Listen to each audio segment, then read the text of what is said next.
PSA Reloaded, man. It's your boy 3-Letter Man. Subscribe to the channel. Follow me on Twitter, Instagram. Y'all see where to follow your boy at. Hit the like button also. I appreciate that. Y'all see the title of this one, man. Let's talk about it. We are talking Charron versus Smugglaz. Yes, Charron versus Smugglaz. Now, let's go here right quick, man.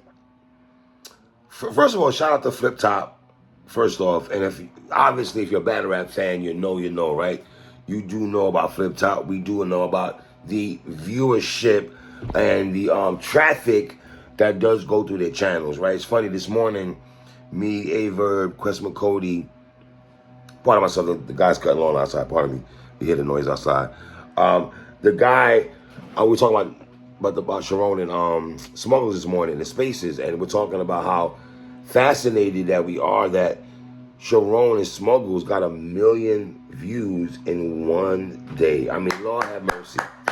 Listen, man, some of us could be blind to the fact, I can't sweep under the rug, that a battle of this magnitude, yes, I have to use the word magnitude, at 1 million views. That is very big. I mean, when you think about this, when you're a battle rapper, right, you're just hoping to be recognized. You're hoping that the masses appreciate your art, appreciate your craft, appreciate the 3 rounds that you try to do on a consistent basis, right? Remember now, man, battle rap, you come with new material all the time. You're not repeating a song and repeats and repeats and repeats. No, Mook, this doesn't repeat. This is battle rap. This has to keep going. You know, you get new material every trip, right?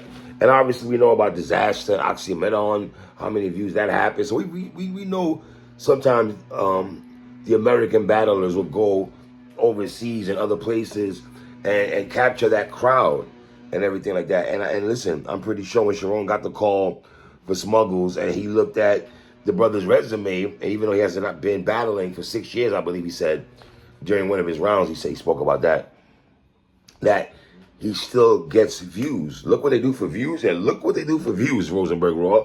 His man does a lot for views, right? And what do we equate that to? Because that's the conversation we're having earlier. What do we equate to the fact that a brother like Smugglaz and Charron can get 1 million clip in a day, bro? In a day. You know how long it took JC and Chilla to get a million views? I think they had 1 million now. You know how long it took JC and Chilla Jones to crack 1 million views, fam? It took a long time. Let's not forget about that. You know, obviously this battle is in a subtitle fashion. You got Charron speaking one language, you got Smugglaz speaking one language and everything. So the subtitles does help. This guy Smugglaz averages 7 million views on Verse Tracker. Let me say that again. 7 million views on Verse Tracker, man. Talk about an international star. They really appreciate battle rap in the Philippines and what he brings to the table, man. That crowd looked like Summer Madness on steroids. Summer Madness 2 on steroids. It did. The crowd for Charron and your man Smugglaz, it looks wild. That crowd is humongous, you know? And once again, I do think the subtitles do help immensely when you go back and watch the battle, especially for us who might not understand what Smugglaz is talking about. You get to read, pause, and get to read what he's saying and everything like that. And that's what I did to watch the battle, you know? And, man, in the beginning of the battle, you could tell Smugglaz is like, I want to have fun. That's the first thing he said, I want to have fun. So I'm not saying this battle was a complimentary battle, because it wasn't that to an extent at its moments. But listen, man, like I said, the subtitles help because now I get to see how Smugglaz, what he's saying in his raps. They use Ebonics also in their terminology and words they use also, right? But let's get into this, man. Round 1, Charron, man. And real talk, I wonder if Charron worried about if the crowd was going to be receptive to him, right? The White Boy Alaska can line was solid. Shut down Smugglaz like Border Patrol. And as I'm watching Charron rap in the first round, he might have been one of the right person to battle in this kind of setting, right? I really believe Charron, DNA, like those brothers in this kind of setting, and stuff. The abracadabra disappear line. Lie about not getting smoked like Snoop Dogg's. The Mayweather Pacquiao line. That's Charron's first round. Round 2, round 1, Smugglaz now. Out the gate, Smugglaz has two rebuttals about the nose thing, because Charron made a lot of references about his nose, right? And what was interesting to me is the crowd doing a sing-along with Smugglaz about his nose. Like, I thought that was very interesting, man. You know, like I said, if you pause the battle and you read what Smugglaz is saying, he's saying some stuff in there, bro. He is. Talking about Canada sending more trash rappers to the Philippines to battle. And, you know, like I said, the brother hasn't battle rap in 6 years. But he's big in battle rap and in music. Two things. It ain't just one thing. It's battle rap and music that Smugglaz he's dope in. Right? Like, he would go in English and then go into a different language right away. And I do for his first round, he rapped for a long time. Smugglaz, you did rap for a long time in your first round.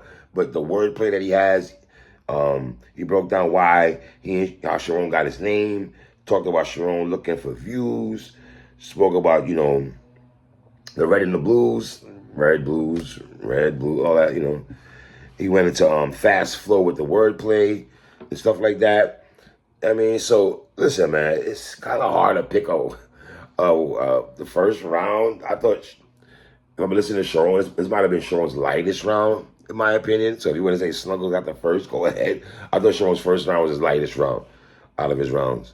Now, round 2, Charron made fun of Smugglaz style. When he rapped, all I hear is hippity, hippity, hippity. That was funny. It's funny, he said, I'm more men, but now one's having sex with, now we said sister having more sex with more men. Like, I like that flip. He flipped Smugglaz poor line. And you could tell Smugglaz appreciate Charron's lines when he was rapping, because when Charron was rapping a couple of times, Smugglaz, he couldn't hold himself in. He kind of let it out, like he let it out how he felt about the bars and stuff, right? Smelling farts before it comes out is crazy. Smelling farts out before it comes out is crazy because his nose. Austin Reeves line was tough by Charron.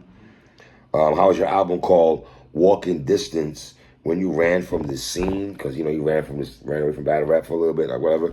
And the crowd was very receptive to Charron.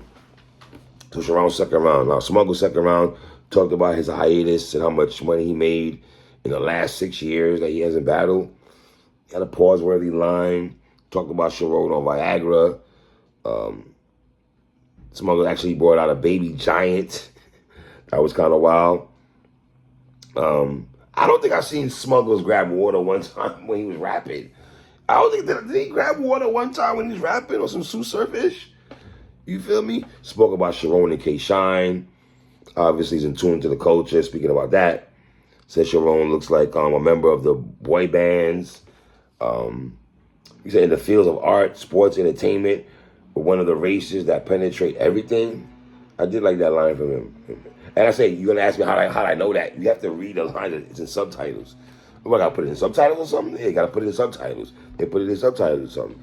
Shout out, sir. Right?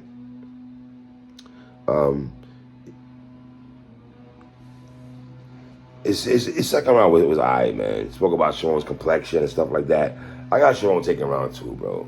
And then round 3, Charron, the penis Starbucks mother cream line was crazy. Doing things behind your back. Walked around Charron walked around. One time Smugglaz was wrapping around his back, and then Charron talked about that and stuff like that. The mini-me come from Philippines. The impression of your mom's always on her knees. And then Charron might be the wrong person to, you know, when Charron saw the midget. Or Charron is like, okay, I'm going to flip this. All right, you made it a hot line, I made it a hot song. And that's what Charron did when the midget came out. He spoke about the midget when it was his turn, right?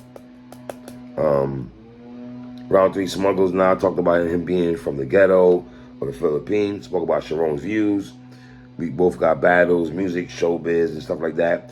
He really spoke about his contributions to the league and his contributions to battle rap, right? It's and giggles. I have Charron winning the battle 2-1 if you want to go in that bag. But if it's Charron, man, to get 1 million views out the gate with his brother Smugglaz and stuff like that, man, I gotta salute it. You know what I mean? So if you have not watched the battle, take time to watch the battle, man. It's your boy 3. 1.